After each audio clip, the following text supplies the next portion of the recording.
Hello there, it's Cassie and welcome back for another Heffy Doodle video. Today we are going to be making 4 cards. We're going to be focusing on night skies. We're using either colored cardstock or cardstock that we sponged. And let's talk about the products we're going to be using today. This first product is the My Little Angel stamp set, which is super adorable, along with the little matching dies. I love how most of those little angels, it cuts out their hands, which is fantastic. So you can put little things in there. We're also going to be using the Swirly Clouds die. And then we're going to be using the Twinkle stencil. I wanted to try doing some water through there, just different techniques with it, sponging color through there, and we'll see how that turns out. We're also going to be using the UR Heffy Cuts along with the Angel Heffy Cuts, and then we're also going to be using this Stargazer backdrop die, which I think is fantastic. So let's go ahead and get started with our sponged backgrounds. I have some watercolor cardstock and I've put this onto my waffle flower media mat because it kind of grips the paper. I'm sponging this piece of paper up using some Distress Oxide in the color Chipped Sapphire. I had cut this down to be the full front of an A2 size card, so it measures 4¼ inches by 5½ inches, so it is a perfect A2 size. And then I'm going to go ahead and do 2 panels just like that using that same color, clean up my mess, and then we're going to come in with a little bit of black soot Distress Oxide on the edges, and then we'll bring in that Chipped Sapphire to kind of blend that out just a little bit more. And we'll do that to both. So I thought it would be neat to have just a little bit of extra color on the outside so that it just wasn't a flat blue. But we're going to do a lot to these backgrounds, so hold on. All right, this first one, we're going to use that Stargazer backdrop die on it. I'm going to just run this through my die cutting machine.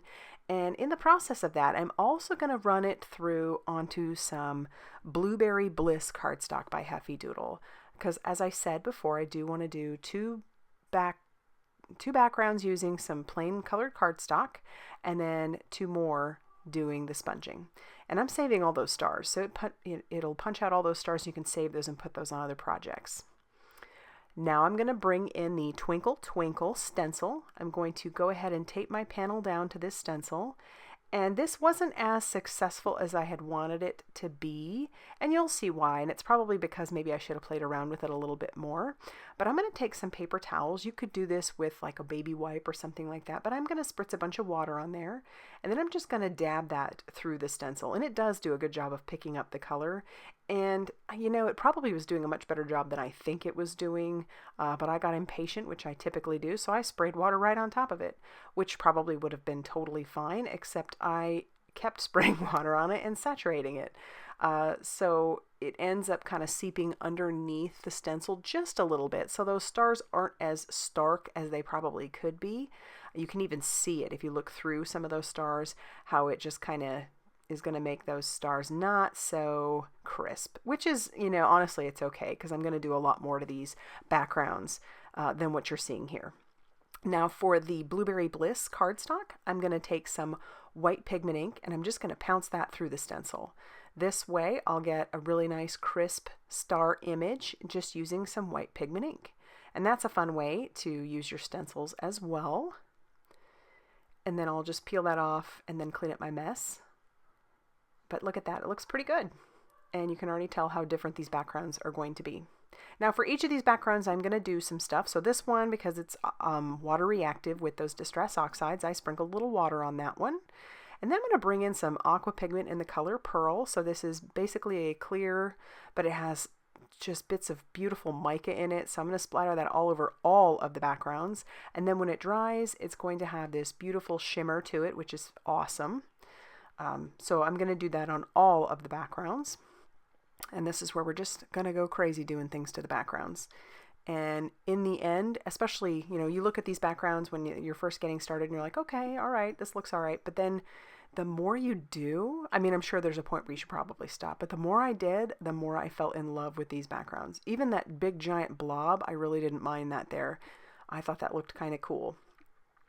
So again, just doing it all over all the backgrounds, because that looks pretty flat really with that star stencil on there. But once you start even adding more to make it look like more stars, I mean, I feel like that's just how it is when you're dealing with galaxy or sky, night sky backgrounds. Now I'm using some Picket Fences Distress Paint. And now because I did use Distress Oxides on that, it will definitely dull down that white. It won't be so stark white. It'll absorb some of the color, but I was willing to take the chance. But it will obviously on this Blueberry Bliss cardstock, it's really just going to hold its color and it's going to be beautiful. And then I'm going to do that to all the backgrounds again. And then once we are done with that, that's where we'll stop. Because I did a pretty decent amount to these backgrounds. And then I'll definitely want to set these off to the side to dry because that Picket Fence Distress Oxide or Distress paint is permanent, which is why a splatter box is so important, because once it gets on something, you're not going to get it off very well. So I'm going to set these off to the side to dry. I'll kind of speed up the process just a little bit with my heat tool, but mostly I'm going to set these off to the side and kind of let them do their thing and just dry on their own while I work on the rest of the elements. We're going to go ahead and do our stamping. I've just picked out 2 of the little angels along with the heart, and I'm going to stamp that onto some very smooth white cardstock. I'm using some VersaFine Clair Nocturne ink because I don't plan to coat the color this time. I want to do some colored pencils, and I thought that this would be the best way to do it. So all I'm doing is inking up those angels, and I'm turning my paper, and they fit perfectly on this square of paper that I just kind of had in my stash. And I do decide I need about 4 more of those hearts. So I'll just stamp out 4 more of those hearts using that same VersaFine Clair Nocturne ink. And then we'll get ready to do our coloring. So I'm going to do some colored pencils and Gamsol. And if you've never done that before, well, there you go. So I'll show you some of the coloring. I'm not going to show all of it to you simply because, it's just 2 of the same images 4 times. But I do use some different colors for the skin tone and different colors for the hair. We will end up having 4 different four sets of different angels. So we're using a dark brown on this first set, and then we're going to use that dark brown on their hair, moving over to these little angels. And as you can see, all I'm really doing is putting down a little bit of color, and then I'm going to bring in a little bit darker, just using that same color. You could absolutely bring in different colors if you wanted, like bring in an even darker brown. But because these images are fairly small, I didn't feel like it was necessary to go too crazy with darker colors. It would definitely have made them seem a little less flat, because in the end, with the Gamsol and everything else, they kind of flatten out just a little bit, but I do like the way these turned out. We're going to use some black on their hair. And then, again, adding some darker shades where I think that might look good. And you can definitely tell it looks like colored pencil right now, but when we bring in the Gamsol and the blending stump, that will change a little bit. So just coloring their hands, because I obviously, if you look at all my angels, I missed every one of them. So now we're bringing in some peach here for this little angel, or these 2 little angels. And then we're going to even bring in some other colors for these other 2. These ones are getting more of an auburn hair color. And like I said, most of the time I just use the same colored pencil, and that's where I add my darker shade with that. And then for their wings, the set of colored pencils that I have has some metallic colored pencils in there, so there are little bits of shimmer in this one. So I'm going to color all of their wings using this. It's more of like a little bit of a lavender metallic pencil. And then once I get all that, I'm going to go ahead and bring in some of that for their little, I don't know what you want to call it, their little dress maybe. Anyway, so I'm just bringing just some low lights with the dress.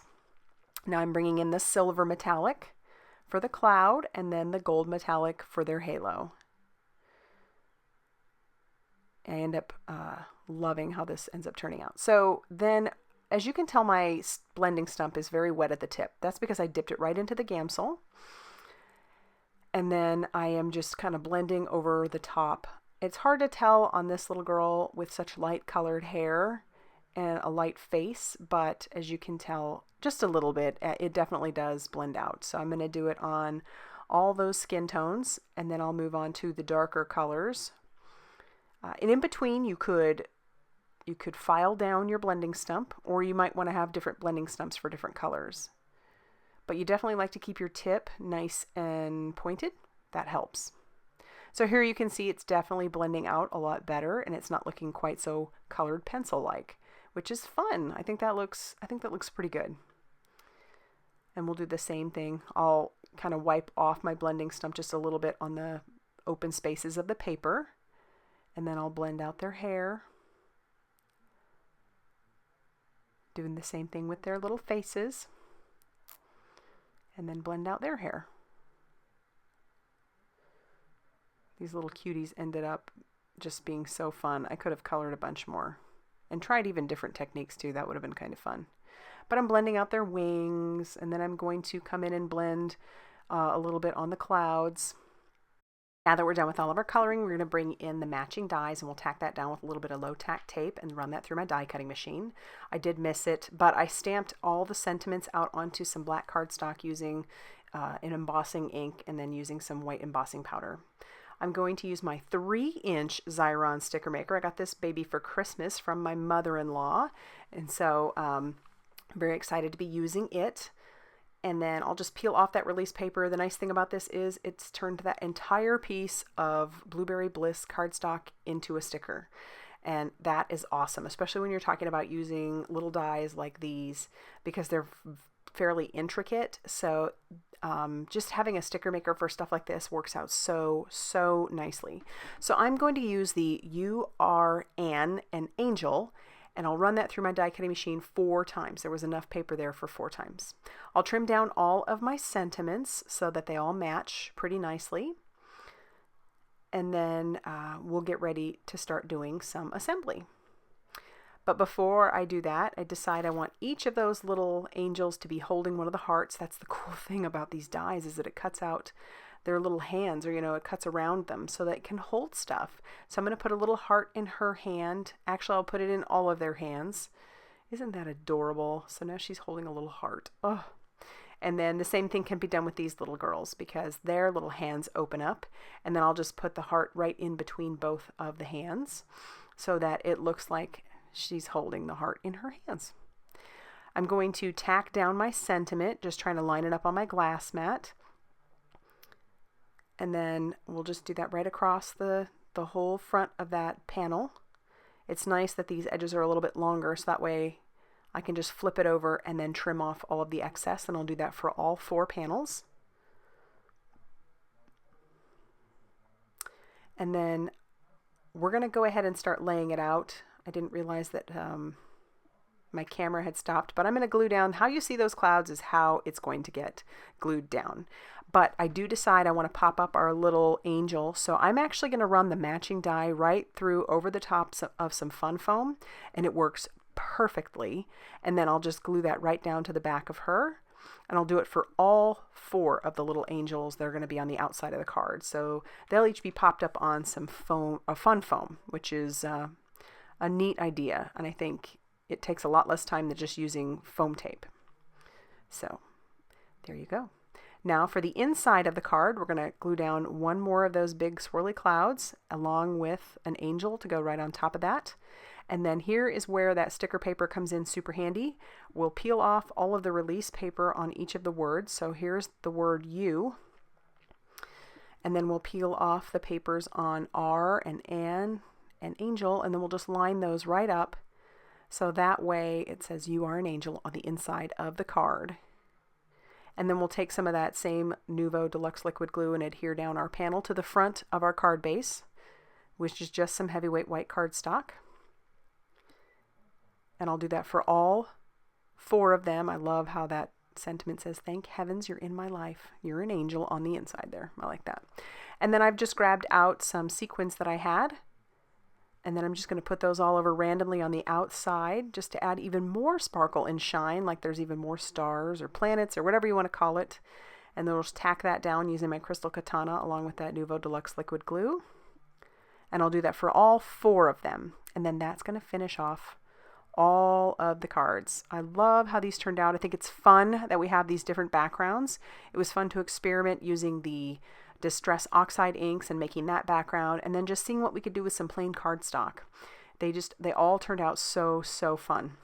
So if you like this video, please hit the like button and subscribe if you haven't already done so. Share this with your friends if you'd like to. And as always, thank you so much for stopping by, and I will see you very soon in the next video. Goodbye, everybody.